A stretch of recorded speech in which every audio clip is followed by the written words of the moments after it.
Buenas tardes, bienvenidos a Educa TNT, Educación Transversal y Transdisciplinaria. Hoy tenemos un tema muy importante para abordar, que es sobre la discriminación lingüística en el Perú. Y para conocer más al respecto y obviamente ahondar en esa temática, tenemos al especialista en temas de discriminación social y lingüista. Él es Marco Antonio Zamora, que es lingüista, abogado, magíster en sociología. Muchas gracias a ti, Katy, por la invitación. Sí, y antes de empezar con las preguntas, es necesario que el público sepa, porque obviamente el programa no está dirigido necesariamente para especialistas, ¿no?, en la lengua, como son lingüistas, sociólogos, sino para distintos profesionales, pero más allá para el público en general. Tenemos que conocer primero que la lingüística es una ciencia que estudia las lenguas y también el lenguaje. Entonces es importante que todos los temas que tengan que ver con lingüística pues sean abordados con la seriedad posible, porque también lingüística es una ciencia, vuelvo a repetir. Entonces, qué bueno poder compartir sobre esos asuntos con profesionales de la lengua, porque eso es lo que necesitamos en el Perú. Especialistas, ¿no?, que sean del campo, ¿no?, del campo de acción. Y en este caso estamos hablando a nivel usuario. ¿Por qué? Porque si decimos discriminación lingüística, podemos estar atribuyendo también a discriminación de lenguas, ¿no? Porque sabemos que también hay discriminación. Antiguamente era más, digamos, más notoria, ¿no? Hoy aparentemente, pues con las políticas que se ha estado dando hace unos 10 años, como que se está revitalizando más las lenguas aborígenes, pero en este caso vamos a tratar la discriminación lingüística a nivel de usuarios, ¿verdad? En el aspecto de dialectología, variaciones lingüísticas. Entonces, sin más preámbulos, empezamos. Marco, cuéntanos, ¿qué entendemos por discriminación o qué debemos entender por discriminación lingüística? Bueno, para empezar, cuando hablamos de discriminación lingüística, no podemos dejar de mencionar primero lo que es la discriminación social, ¿no? Porque dentro del amplio entorno de la discriminación social eh, se encuentra la discriminación lingüística. Por lo menos yo sostengo que la relación va a ser muy dependiente una de la otra. Entonces, habría que partir diciendo qué entendemos por discriminación social. Bueno, para empezar es un fenómeno evidentemente que pasa en la sociedad y que va a tener o va a establecer una distinción, una exclusión, una restricción y una preferencia ¿basada en qué? Basada pues en motivos de sexo, de raza, de religión, y entre ese campo tranquilamente encontramos lo que es en lengua, ¿no? Ahora,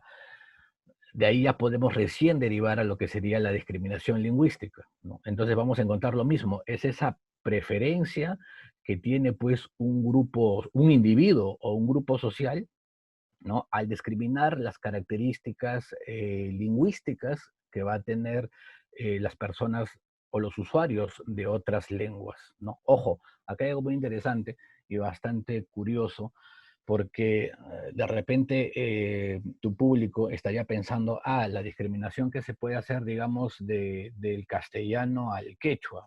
Sí, pero no necesariamente, puede ser incluso la discriminación que se hace a los mismos hablantes de castellano entre hablantes de castellano, ¿no? Entonces, eso es ya no sería pues una discriminación de lengua a lengua, sino de discriminación de variante del castellano a variante del castellano, que en el Perú, por lo menos la bibliografía y los estudios referentes, eh, tenemos en bastantes casos, ¿no? En bastantes casos. Situaciones que se puede visibilizar o visualizar, perdón, esta discriminación, ¿no?, que es latente y que arrastra pues de años. Cuéntanos, ¿cuáles son las causas de la discriminación lingüística en nuestro país? Bueno, un lingüista o un científico de la lengua, vamos a llamarlo así, un lingüista, sabe muy bien que la lengua, o la lingüística cumple un papel sobre todo descriptivo, ¿no?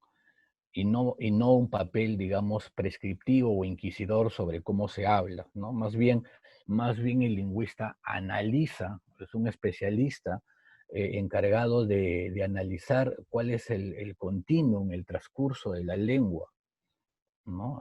Todo lo que tiene que ver con esta, es decir, su desarrollo, su dinámica. Y en esta dinámica no tenemos pues lenguas estáticas, ¿no? Como decía eh, Enrique Obediente Sosa, una lengua es como un ser orgánico, ¿no? Nace, crece, se reproduce, pues y muere. Entonces, si hablamos de una lengua estática, estamos hablando de que es una lengua muerta.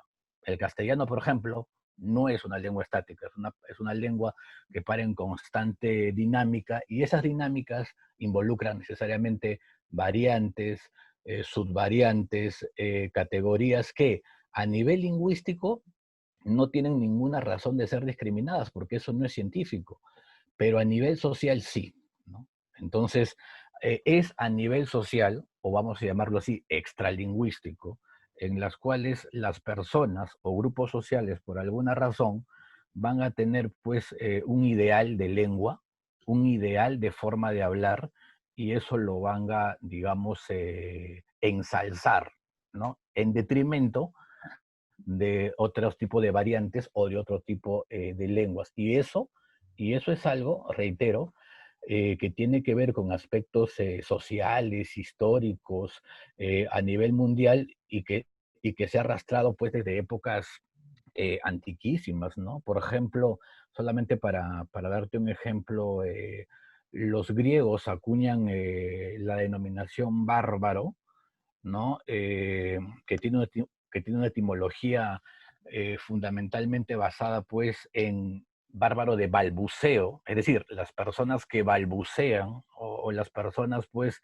eh, que no hablan correctamente o hablan extraño. Entonces, ellos aquí, tanto los griegos como los romanos, atribuían eso a los pueblos del norte europeo, esos pueblos anglosajones, pueblos teutones, y no solamente es un tema de que hablan raro, sino hay todo un contenido social. Por ejemplo, esos pueblos hablan raro, ¿por qué? Porque son incivilizados, porque son evidentemente poco cultos, ¿no? Entonces, por eso es que digo que la discriminación lingüística tiene que ver con aspectos que rebasan lo lingüístico y que se van básicamente a la preferencia social y qué entiende pues un hablante de eso. Y lamentablemente esos conceptos que te digo que se han manejado de manera antiquísima, hasta ahora los seguimos viviendo, ¿no? Sí, lamentablemente, ¿no? Que hasta ahora sigamos con esa costumbre, ¿no? Que deberíamos ya desterrarla, pues. Y justo viendo directamente este tema, ¿no? Que arrastra desde la antigüedad, podemos ir viéndolo en diferentes ámbitos, ¿no? Si hacemos ejemplos aquí en el Perú, ¿en qué situaciones, en qué contextos podemos encontrar de manera continua esta discriminación lingüística? Bueno, al ser un fenómeno social, evidentemente la encontramos en todos lados. Es como que alguien me preguntara dónde encontramos otro fenómeno social, ¿no? El racismo. Entonces tú digas, oye, el racismo yo lo encuentro pues al entrar a un cine, como al entrar a un establecimiento, como el irme a una fiesta, es igual, ¿no? Estás hablando de algo que pulula por todo el ambiente. Entonces lo vas a encontrar, por ejemplo, en ambientes laborales, lo vas a encontrar en ambientes, digamos, incluso, no sé, pues domésticos. Y lo más triste o lo más lamentable para el usuario es que lo encontramos en entornos educativos. Es decir, la educación formalmente involucra, como todo el mundo sabe, ese lugar a las cuales las personas van a aprender y supuestamente ser mejores personas, ¿no? A través de la educación. Bueno, pues muchas veces ese mismo ambiente lo que hace en toda esa educación, básicamente 11 años de educación, es a nivel soterrado, a nivel clandestino, fomentar un concurso de discriminaciones, entre ellos la discriminación lingüística, ¿no? Entonces vamos a encontrar casos de alumnos que se van a burlar de otros alumnos por la forma de hablar, por ejemplo, el hablante de castellano andino, ¿no? O el hablante de castellano amazónico. Hay que también hacer la distinción clara en que no es, o sea, el tipo de discriminación no va a ser la misma.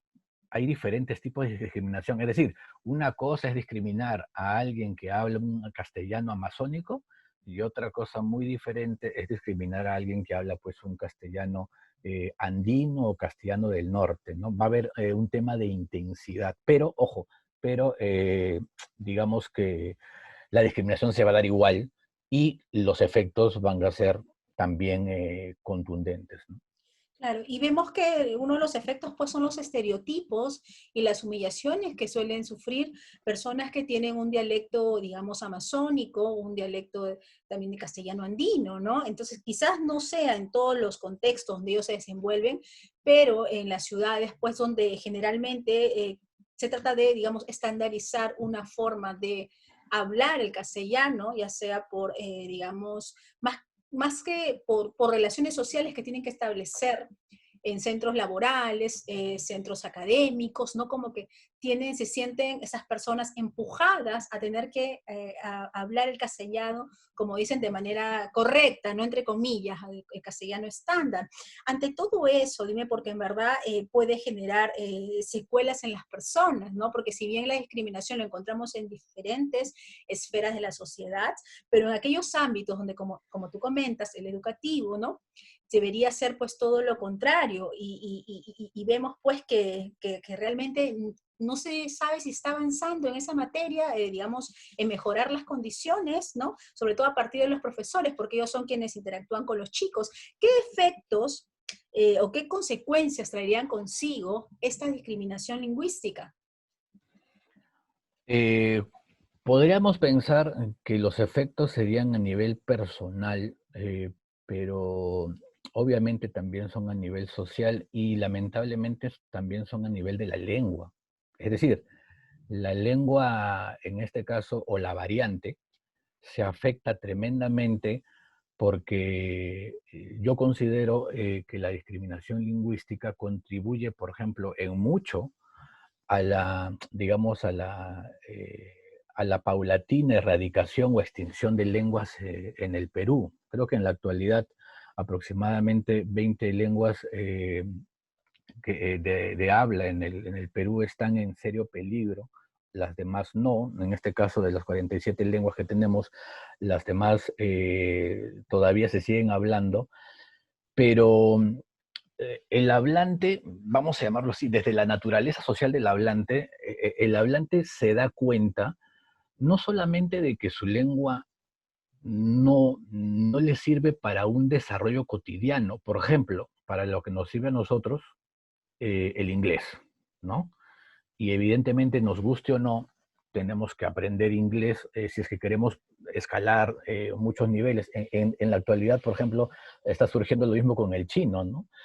Entonces, ojo, perdón, además de que mi lengua no me sirve para progresar profesionalmente, académicamente, y que tengo que aprender lenguas extranjeras, aparte de eso, no termina ahí la cosa, sino es que aparte mi lengua está siendo humillada. Es decir, a mi lengua la vejan constantemente. Entonces, no es pues digamos, como pasa pues en Paraguay con el guaraní, en las cuales más o menos el 80% de la población habla guaraní y los políticos en un discurso es preferentemente aceptable que te hablen guaraní, o como el tema catalán o como el tema vasco, en las cuales tú ves pues una interacción social cotidiana digamos, con la gente. Tú te vas a una tienda, a una bodega y hablas en castellano o hablas en euskera y te van a entender, sino acá también hay un tema ya de vergüenza, ¿no? De menosprecio.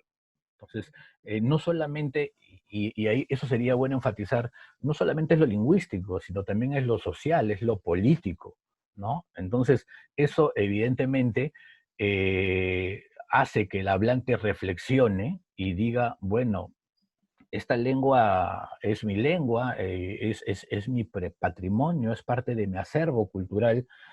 Sin embargo, me trae más digamos, perjuicios que beneficios, ¿no? Y eso de alguna manera tiene que ver mucho con que la gran mayoría de jóvenes, no digo tanto gente, digamos, un poco mayor, deje de hablar su lengua materna. Y en el caso de las variantes del castellano, se nota, pues, por lo menos en la investigación que en algún momento yo realicé, que muchos alumnos se quieren despojar de ese tipo de variante y tratar de tener una variante un poco más estandarizada, entre comillas, que les permita, pues, ser aceptados socialmente, porque también estamos hablando de un tema de aceptación social, ¿no? Entonces no debería en teoría haber una discriminación a ese nivel, pero lamentablemente la hay y a mi criterio contribuye mucho a la desaparición de las lenguas, ¿no?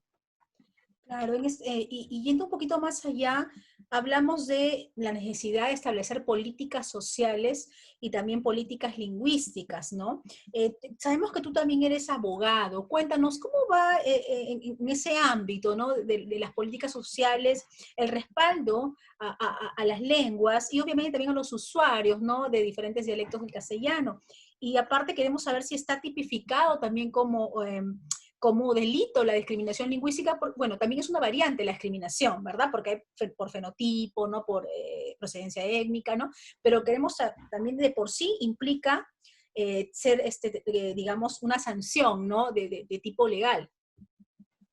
Bueno, para empezar, con respecto a derechos fundamentales, la Constitución del 93 ya la establece, ¿no? Podemos citar varios artículos. Está el artículo, por ejemplo, 2, que nos habla, de manera general, pero nos habla, ¿no? De que nadie puede ser discriminado, eso lo sabe todo el mundo, creo.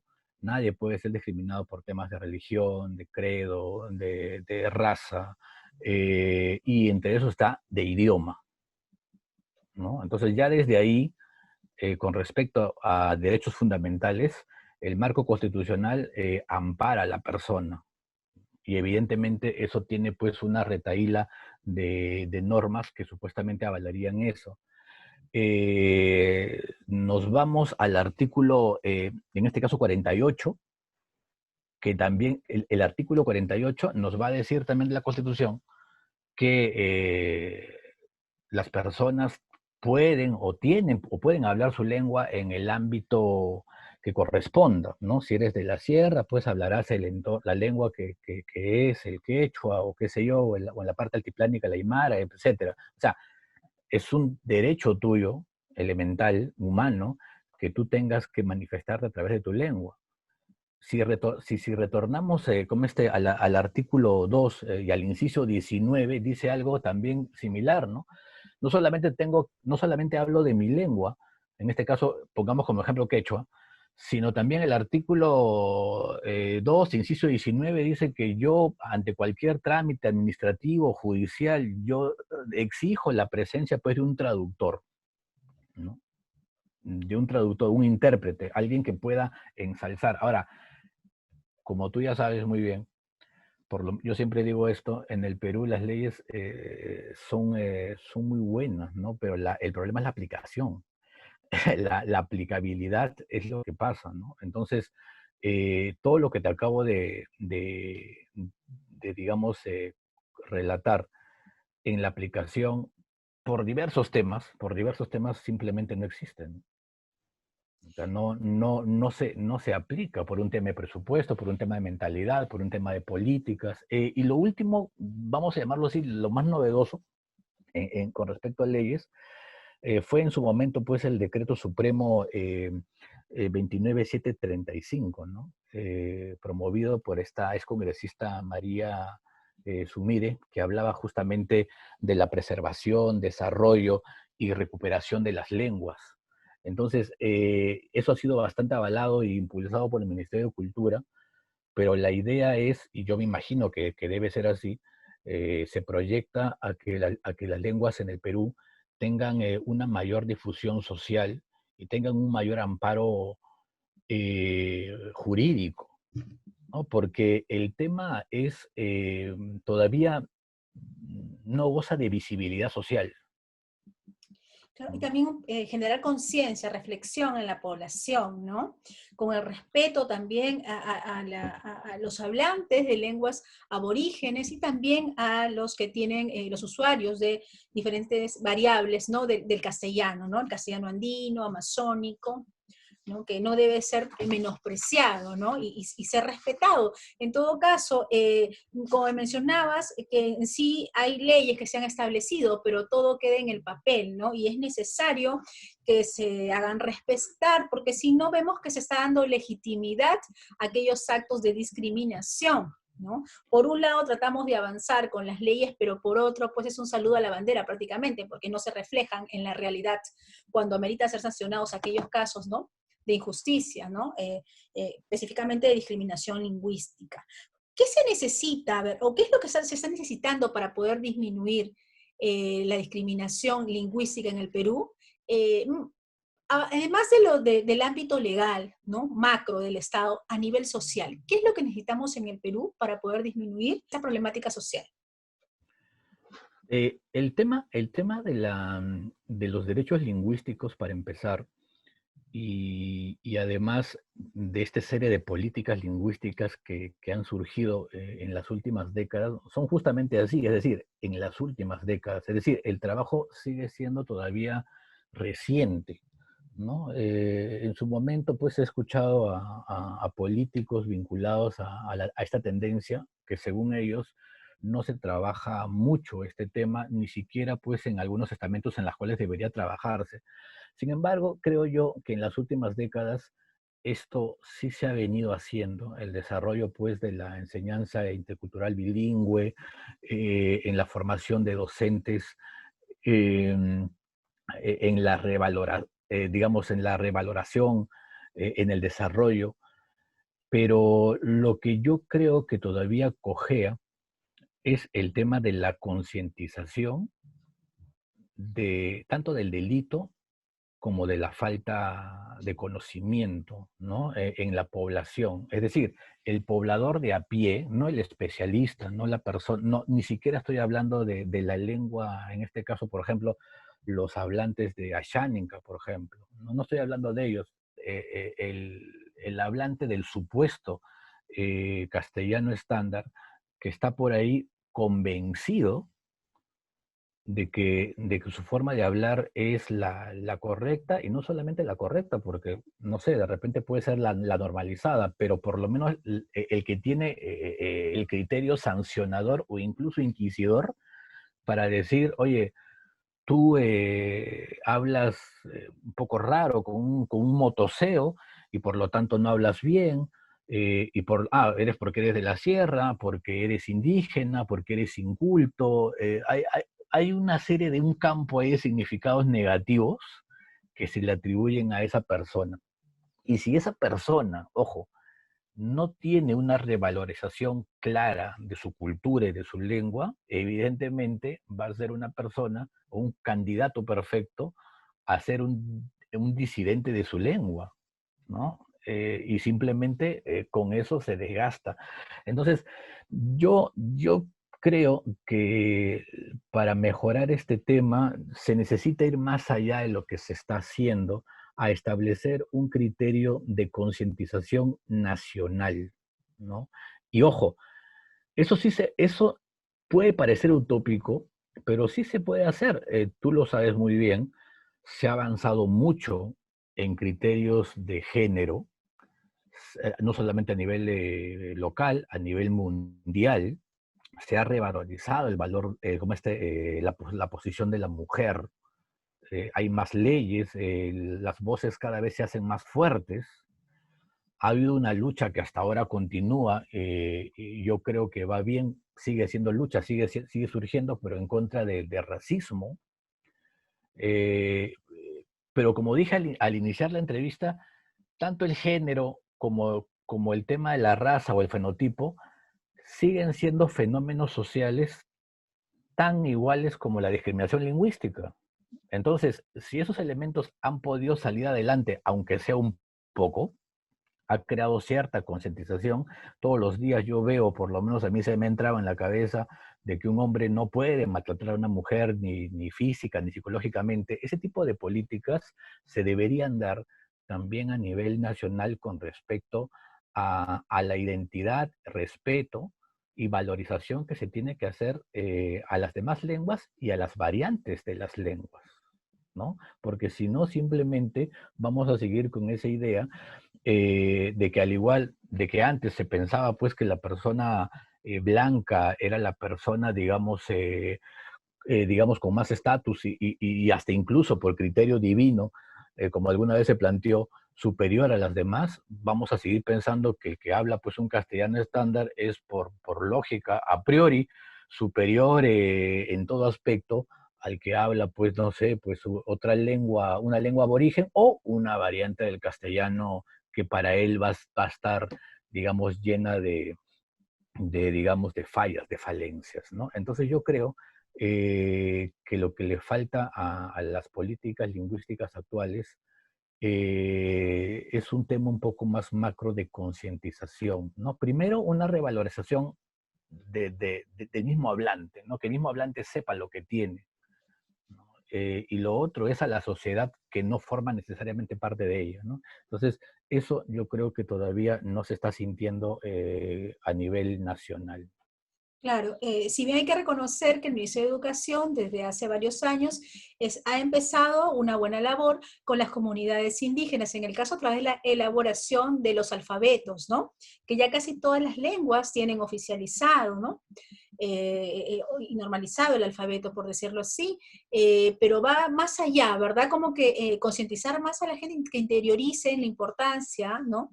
Digamos, del respeto a las lenguas indígenas, porque también además de que el propio hablante, sea de cualquier lengua vernacular, por decirlo así, revitalice su propia lengua, ¿no? Eh, la use en sus contextos donde él se desenvuelve y quién sabe también interactuar en las ciudades, porque también hablamos de la interculturalidad, que es necesario. Quizás también es, y no quizás creo, es importante que en la escuela se enseñe la importancia de valorar las lenguas aborígenes, ¿no? Vemos que se habla mucho, sí, y se está haciendo, ¿no? En las propias comunidades, ¿no? Como te digo, los materiales académicos, educativos, perdón, para ellos, pero aquí en las ciudades, ¿qué se está haciendo para revalorar más a esas culturas, a esas comunidades etnolingüísticas? Por así sería necesario, ¿no? En esa parte que el Ministerio de Educación venga trabajando, como tú dices, ¿no? ¿Por qué? Porque de ahí partiría también el respeto y la no discriminación, ¿no? Entonces, hablar del tema de interculturalidad, ¿por qué no enseñar quechua de repente, no?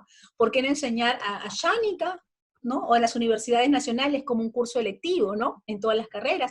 Así uno puede conocer la mirada del otro, la cosmovisión, la cultura, y también el respeto obviamente se estaría un poco más fortalecido hacia las culturas, ¿no? Porque tú sabes que vivimos en un individualismo en las ciudades, ¿no? Que lo que es extranjero puede ser esa mentalidad que tiene mucho mejor que lo vernacular, lo cual está errado, ¿no? Pero ¿quién mejor que las autoridades les muestren la riqueza, y la riqueza a nivel multilingüística pluricultural que tenemos en nuestro país, ¿verdad? Para poder concientizarlos de diferentes formas, ¿no? Sea en el ámbito de comunicaciones, sea en el ámbito del colegio, ¿no? A través de los espacios públicos, ¿no? Del Estado. Marco, cuéntanos, ¿sabes si ya hay proyectos de investigación aplicados de por medio? Eh, sí, el Ministerio de Cultura ha trabajado, como te dije, en los últimos años bastante ese tema. Hay- Veo cada vez más proyectos, por ejemplo, de derechos lingüísticos, ¿no? De revalorización de lenguas. Entonces, con respecto al material investigativo, cuando yo empecé a hacer mis investigaciones de este tema, allá más o menos por 2006, 2007, no veía mucho material, ¿no? Bibliográfico, y tampoco veía muchas, digamos, documentación nacional con respecto a políticas, ¿no? Pero me refiero a efectistas, ¿no? O sea, digamos que transgredan el status quo con respecto a ese tema.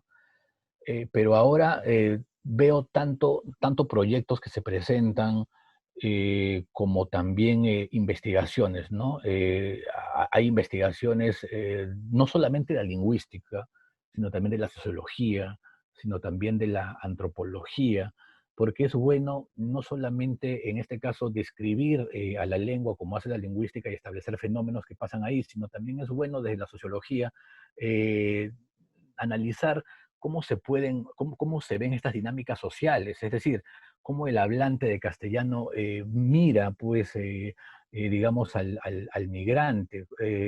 La psicología tiene un rol muy importante ahí. Entonces, cómo puede haber un tema más de tolerancia? Yo creo que todos los aspectos, en estas últimas 2 décadas, diría yo, han avanzado mucho, ¿no? No sé, pues te puedo citar de repente en la lingüística a Virginia Zavala, bueno, en su momento también, o siempre lo ha hecho, por decirlo así, el profesor Gustavo Solís, el profesor Sarrón Palomino, eh, trabajos como los de Jorge Iván Pérez Silva, de la Católica. Es decir, trabajos han habido, ¿no?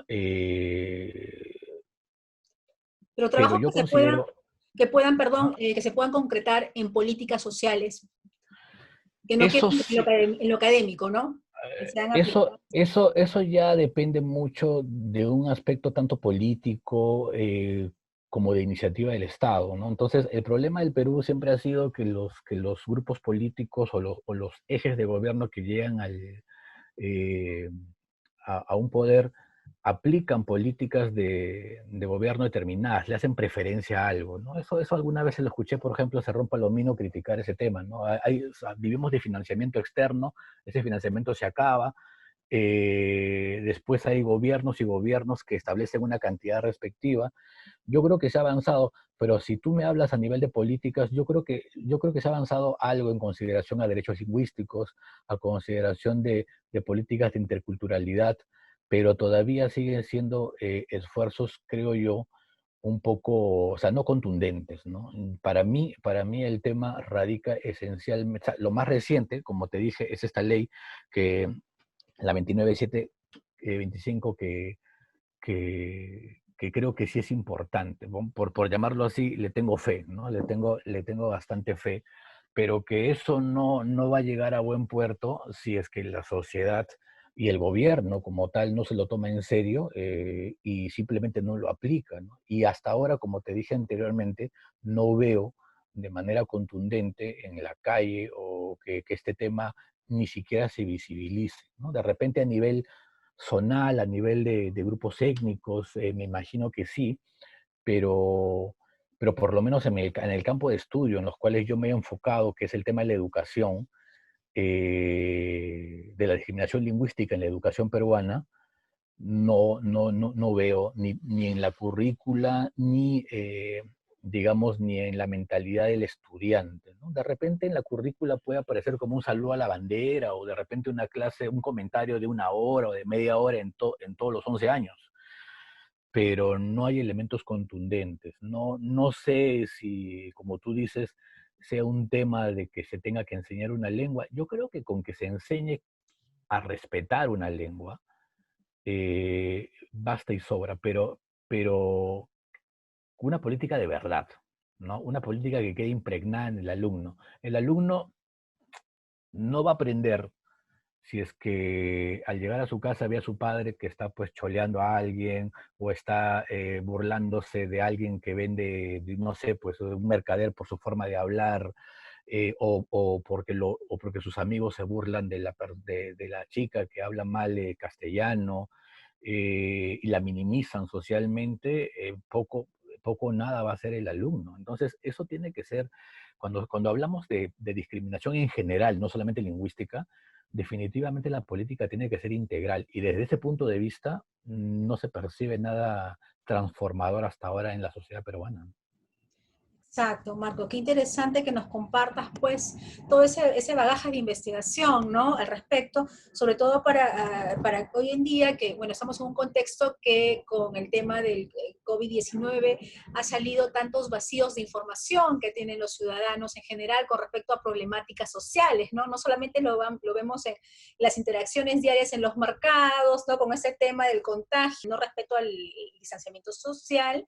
Entonces también estos temas de discriminación lingüística saltan a la luz, ¿no? En este estado de emergencia. Y qué mejor es informarnos, sobre todo de la mano de especialistas, ¿sí? Y siempre cuando tengamos dudas, las fuentes serias, las fuentes de información que nos puede dar herramientas para entender mejor esa problemática, pues es la que nos brindan los especialistas, ¿sí? Muchísimas gracias, Marco Antonio Muchas Zamora. gracias a Él ti, es, Katy. gracias, él es abogado, lingüista, especialista en política social, ¿no? En sociología, además de temas de Sí. discriminación lingüística.